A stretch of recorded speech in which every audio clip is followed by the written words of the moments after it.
Hello बच्चों, classroom जैसी पढ़ाई में एक बार फिर से आपका स्वागत है।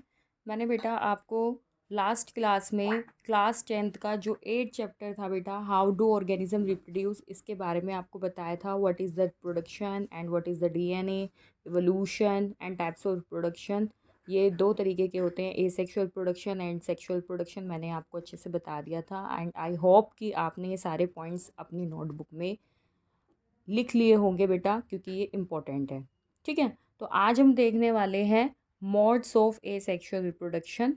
ठीक है ना, कितने तरीके से एसेक्सुअल रिप्रोडक्शन को यहाँ पर बांटा गया है और कितने इसके टाइप्स हैं। ठीक है ना, मोड्स ऑफ रिप्रोडक्शन का मतलब यही है बेटा कि कितने टाइप्स हैं इसके, कितने काइंड्स हैं इसके। ठीक है, तो फर्स्ट पॉइंट है इसका फिजन, सेकंड है fragmentation, third regeneration, fourth is budding and आगे भी हम देखेंगे। तो पहले हम समझेंगे फिजन। फिजन क्या है? तो फिजन है बेटा, the parent cell divides into daughter cells. इसका मतलब ही यही है कि जो पेरेंट सेल्स हैं वो डिवाइड हो जाती है अपनी डॉटर सेल्स में। ठीक है, तो ये ना दो काइंड्स के हैं fission, binary fission and multiple fission. तो बाइनरी फिजन की डेफिनेशन भी इन्होंने लिखी है, टू सेल्स आर फॉर्म। ठीक है ना, जब पेरेंट सेल्स डिवाइड हो जाती है इनटू टू डॉटर सेल्स में, दो सेल्स बन जाती हैं, तो उसको हम बोलते हैं binary fission. For example is amoeba. ठीक है, और सेकंड है इसमें मल्टीपल फिजन, तो इसमें बहुत सारी सेल्स आपकी बन जाती हैं, यानी पेरेंट सेल्स डिवाइड हो जाती हैं। यहाँ पर होती है बाइनरी, बाय मतलब दो, यानी दो सेल्स में आपकी यहाँ पर सेल्स डिवाइड हो रही हैं बेटा। ठीक है, अमीबा के अंदर दो ही डॉटर सेल्स बनेंगी, और मल्टीपल फिजन में दो से ज़्यादा बनती है, यानी many cells are form there. तो फॉर एग्जांपल इज़ प्लाज्मोडियम। तो यहाँ पर आपका एग्जांपल आ जाएगा प्लाज्मोडियम, और आप ये डायग्राम भी देख रहे हैं, बाइनरी फिजन इन लेशमैनिया। ये इस तरीके से लेशमैनिया का डायग्राम है बेटा, ये कि किस तरीके से बाइनरी फिजन यहाँ लेशमैनिया में हो रहा है। और बाकी मैं आपको एक बाइनरी फिजन बता भी देती हूँ, जैसे अमीबा। ठीक है ना, अमीबा के अंदर किस तरीके से आपका बाइनरी फिजन होगा। अमीबा के अंदर क्या होगा बेटा, ये देखो, एक तो अमीबा की ना कोई भी, ये है न्यूक्लियस इसका। ठीक है बेटा, इसकी ना, इसका स्ट्रक्चर जो है, या इसका स्ट्रक्चर इसी तरीके से बनेगा। ये ना इरेगुलर स्ट्रक्चर में होता है, इसकी कोई फिक्स्ड शेप या साइज़ नहीं होता। फिर ये धीरे धीरे धीरे धीरे करके ये न्यूक्लियस इस तरीके से हो जाता है इसका। ठीक है ना, आपस में कनेक्शन होने लगता है इनका आपस में। और फिर बेटा ये जो न्यूक्लियस है ना, टू डॉटर ऑफ सेल्स में डिवाइड हो जाते हैं, ये देखिए। ठीक है, यहाँ पर फिर ये दो डॉटर सेल्स आपको, यानी टू डॉटर सेल्स देखने को मिलेगी। ये दो अमीबा बन गए यहाँ पे। ठीक है ना, ये टू डॉटर सेल्स है यहाँ पर, टू डॉटर सेल्स। ठीक है, ये अमीबा पे आपको देखने को मिल गई। तो यानी ये एक ऑर्गेनिज्म हो गया और ये दूसरा ऑर्गेनिज्म हो गया। अब ये भी अमीबा है, ये भी अमीबा है, फिर दोबारा से यही प्रोसेस इसमें स्टार्ट हो जाएगी। फिर एक से दो बन जाएंगे, फिर इस वाले एक से भी दो ही बन जाएंगे। मतलब कहने का मतलब ये है कि इसमें दो ही सेल्स आपकी बनेंगी, टू डॉटर सेल्स ही इसमें आपको देखने को मिलेगी, जबकि प्लाज्मोडियम के अंदर बहुत सारी सेल्स इसी तरीके से बन जाती हैं। ठीक है, तो ये तो था अमीबा, राइट। सेकंड आता है आपका fragmentation. What is the fragmentation? Fragmentation के नाम से ही आपको पता चल गया होगा, फ्रेगमेंट मतलब छोटे छोटे से पार्ट्स जो हैं।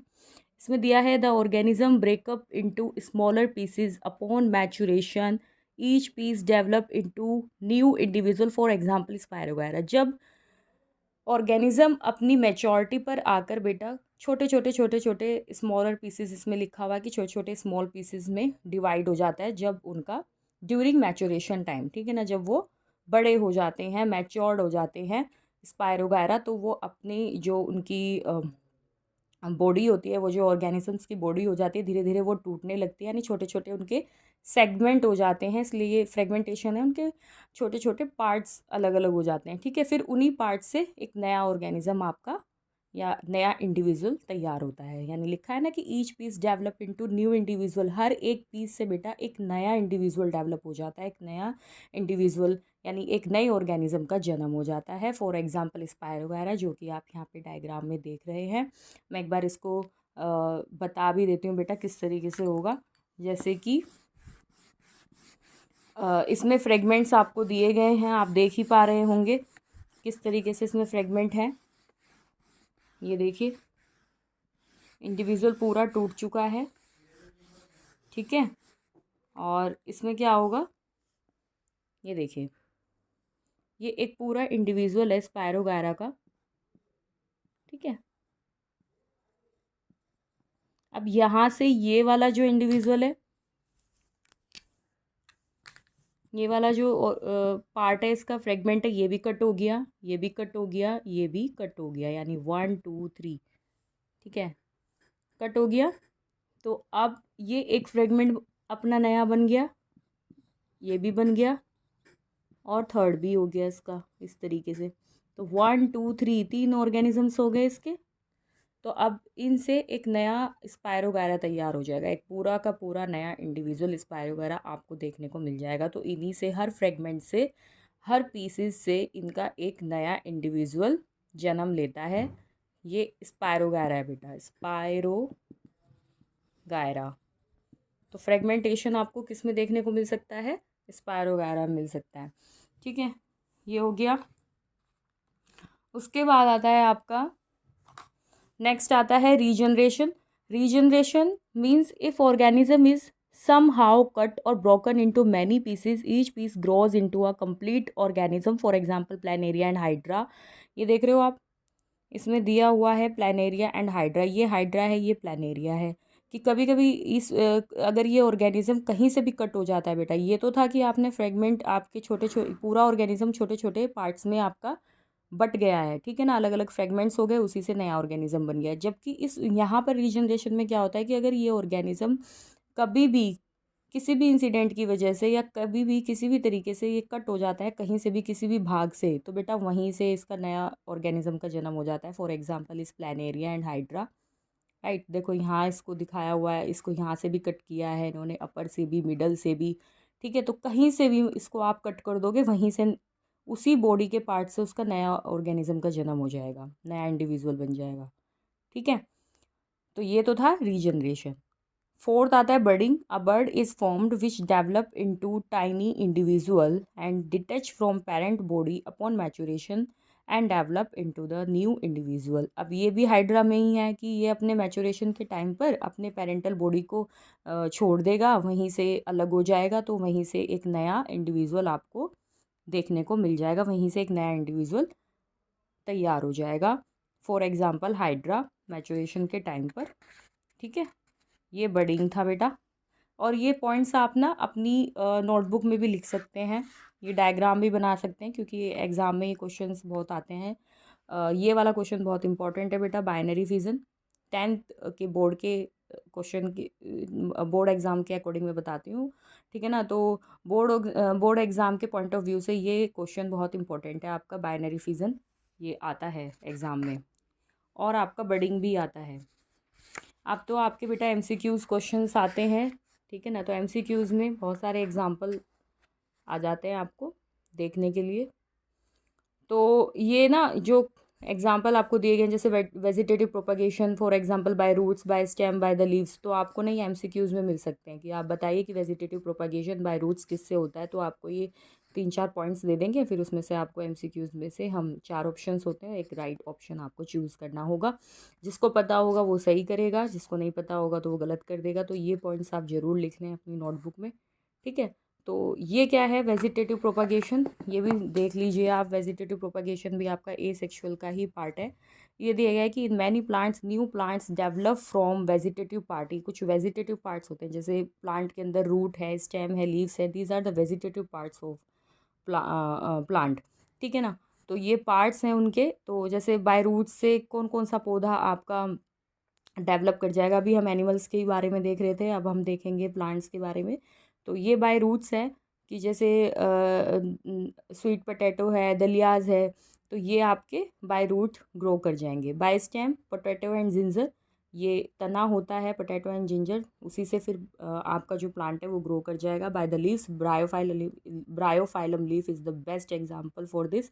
तो by the leaves, bryophyllum leaf आपकी सबसे बड़ी लीफ होती है और वहीं से उसी लीफ से आपका नया प्लांट तैयार हो जाता है।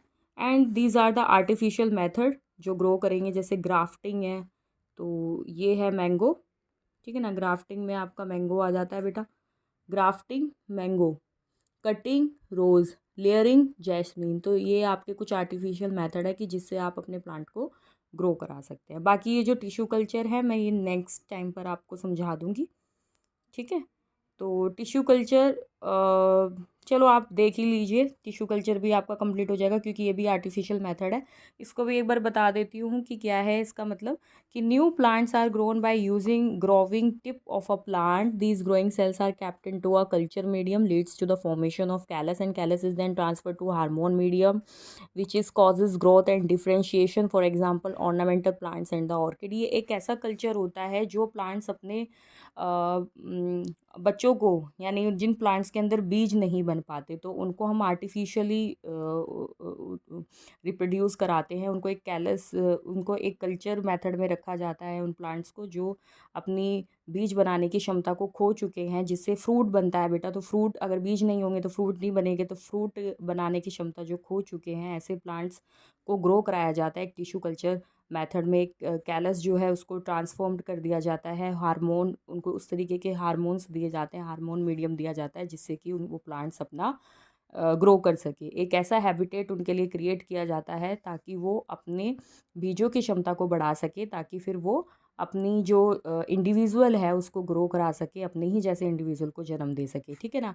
तो उसके बेनिफिट्स क्या हैं, इसमें कुछ ऑर्नामेंटल प्लांट्स एंड ऑर्किड्स भी आते हैं। इसके बेनिफिट्स क्या हैं टिश्यू कल्चर के, कि we can grow plants like banana, rose, jasmine etcetera that have lost the capacity to produce the seeds. तो ऐसे प्लांट जैसे बनाना, रोज, जैस्मीन है, ये अपनी जो सीड्स बनाने की क्षमता है उसको ख़त्म कर चुके हैं या खो चुके हैं, तो उन प्लांट्स को हम यहाँ से टिश्यू कल्चर के मेथड से ग्रो करा सकते हैं, राइट।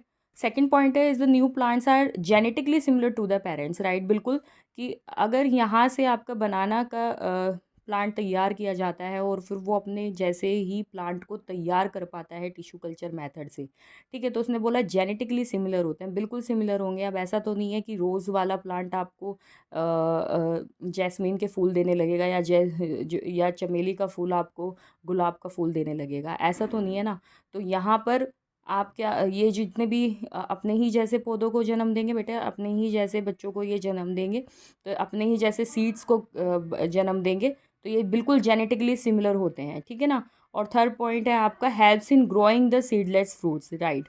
तो ये भी आपका सीडलेस जो फ्रूट्स होते हैं उन प्लांट्स को भी ग्रो कराने में ये मदद करता है। फिर ये आता है आपका सिक्स्थ इज स्पोर फॉर्मेशन, जिसमें स्पोर्स बनते हैं, और इसका बेस्ट एग्जांपल है राइजोपस। इसमें क्या होता है, स्पोर्स से होते हैं आपके, कि छोटे छोटे स्पोर्स होते हैं। This spores are the small bulb like structure होता है ये, which is are covered by the thick walls and under the favourable condition and they germinate and produce a new organism. इन स्पोर्स, जो छोटे छोटे spores होते हैं उन्हीं से एक नया ऑर्गेनिज्म बन जाता है, जैसे कि एग्जाम्पल आपको दिया गया है स्पोर फॉर्मेशन का, राइजोपस का, ठीक है ना। ये इंपॉर्टेंट क्वेश्चन है बेटा, इसको आप कहीं पर लिख लीजिएगा या इसको बना लीजिएगा, ये बहुत इंपॉर्टेंट है क्वेश्चन, ठीक है। ये देखो स्पोर्स यहाँ से आपको दिखाई दे रहे होंगे, ये पूरा स्पोरेंजियम है। इस स्पोरेंजियम के अंदर छोटे छोटे से स्पोर्स होते हैं एंड ये राइजोल्ड्स है, जैसे छोटे हमारे प्लांट्स के अंदर रूट्स होती हैं, यहाँ पर राइजोल्ड्स होते हैं, राइजोइड्स होते हैं ये, ठीक है। और ये पूरा ये बल्ब लाइक स्ट्रक्चर है, जब ये फट जाता है तो इसी में से स्पोर्स हो जाते हैं, फिर उसी से नया स्पोरेंजियम या नया आपका प्लांट तैयार हो जाता है। पूरा स्पोरेंजियम है बेटा, और ये आपका है स्पोरेंजियोफोर्स, ठीक है, और ये है स्टुलूम, ठीक है ना। तो ये क्या थे बेटा, ये मेथड्स थे एसेक्सुअल रिप्रोडक्शन के। हम नेक्स्ट क्लास में सेक्सुअल रिप्रोडक्शन के मेथड्स को देखेंगे। आज के लिए बस इतना ही। तो आपको मेरी क्लास कैसी लगी आप मुझे कमेंट कर कर ज़रूर बताइए। और ये जो पॉइंट्स बेटा, ये जो यहाँ पर मैंने आपको चीज़ें समझाई हैं, इनसे आप अपने नोट्स भी तैयार कर सकते हैं और डेफिनेटली आपके लिए ये एग्ज़ाम में भी हेल्पफुल होंगे बेटा। और ये डायग्राम्स भी आप अपनी कॉपी में ड्रॉ कर सकते हैं, राइट। ये भी डायग्राम अपनी कॉपी में आप ड्रॉ कर सकते हैं। और मेरी क्लास को आप ज़्यादा से ज़्यादा लाइक सब्सक्राइब करना ना भूलें। और आपको आज की क्लास में एसेक्सुअल प्रोडक्शन मैंने कंप्लीट करा दिया है। नेक्स्ट क्लास में हम सेक्सुअल प्रोडक्शन के मोड्स देखेंगे। जैसे हमने इसके मोड्स देखे हैं बेटा, ऐसे ही हम सेक्सुअल प्रोडक्शन के भी मोड्स देखेंगे। तो आज के लिए बस इतना ही। Thank you.